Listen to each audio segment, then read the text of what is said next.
Alhaj Abdulkabir Bukola Alayande Irasalatu, King of Islamic Music. Mo ń fa àkókò ìsọ fún èèyàn mi wípé Bísí Ológe TV show òun ni kẹ́ ẹ máa wò níbikíbi YouTube, Instagram, Facebook, gbogbo ẹ̀ pátápátá ibẹ̀ náà wà. Tẹ́ bá tó fẹ́ ṣayẹyẹ tẹ́ fẹ́ kí gbogbo ayé mọ̀. Bísí Ológe number one. Bísí Ológe number one ni ẹ máa wò wọ́n.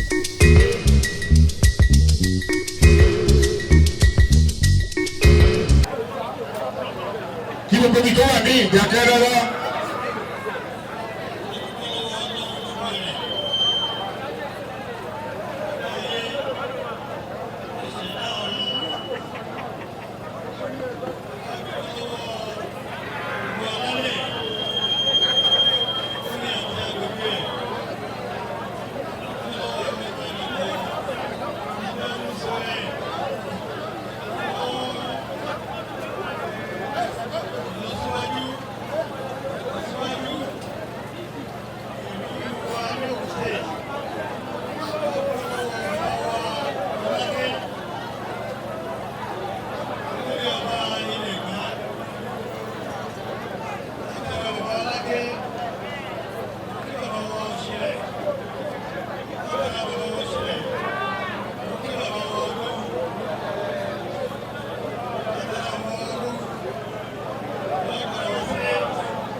Àṣẹ.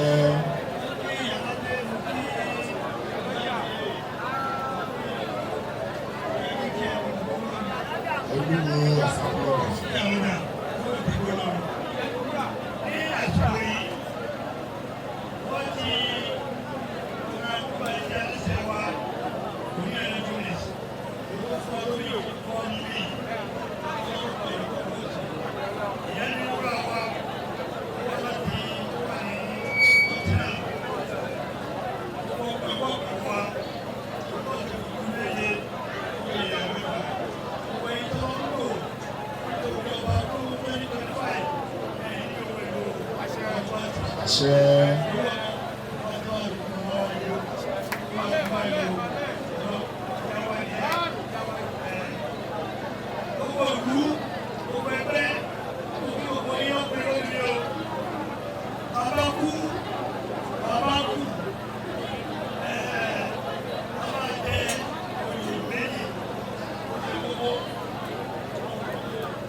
Kábíyèsí ń sọ̀rọ̀ lọ́wọ́ ẹ̀ dákẹ́.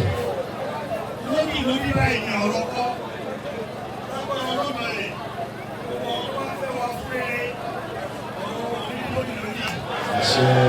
lágbára ọlọ́mọ rẹ̀ lórí lórí tó bá ọkọ́ tó máa bá wù ọ́ tó máa bá fún mi. ọlọ́run kò ní òwúrọ̀ nírọ̀ ẹ̀mí ọ̀jọ̀ bá tẹ̀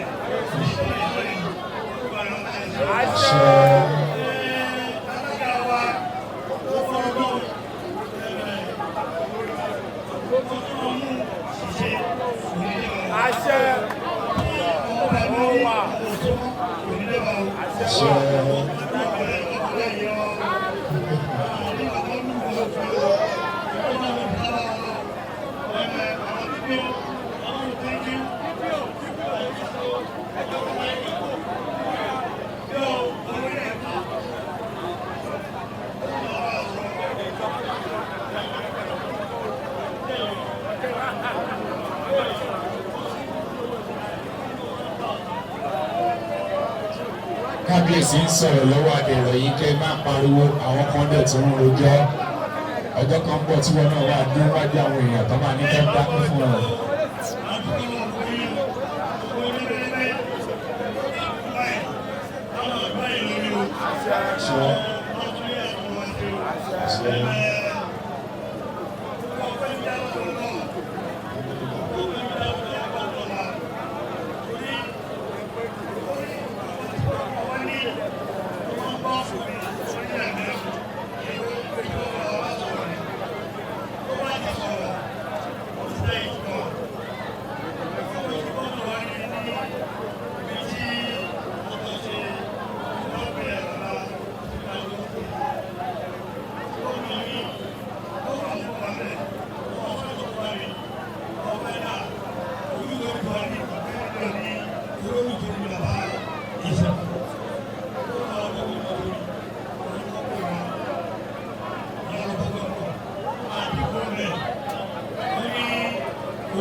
Ẹ̀sìn Adésínà.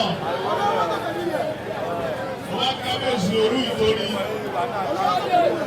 Ọmọ aborí pinnu. Lórúkọ òsì Ìtorí tuntun. Adúgbò náà wọ̀. Ọdún náà ló máa wá ṣe àgbẹ̀wé alágbèé yìí. Bábọ̀lọ̀ Olúwa. Ní àtìlẹ́yìn àlọ́bí Muhammad. Gbogbo ọmọdé rí ẹbí ló kọ̀ wá. Àwọn ló wá gbé wa dàbí bẹ́ẹ̀ lọ. Ṣé ló pọ̀? Thank you very much, sir.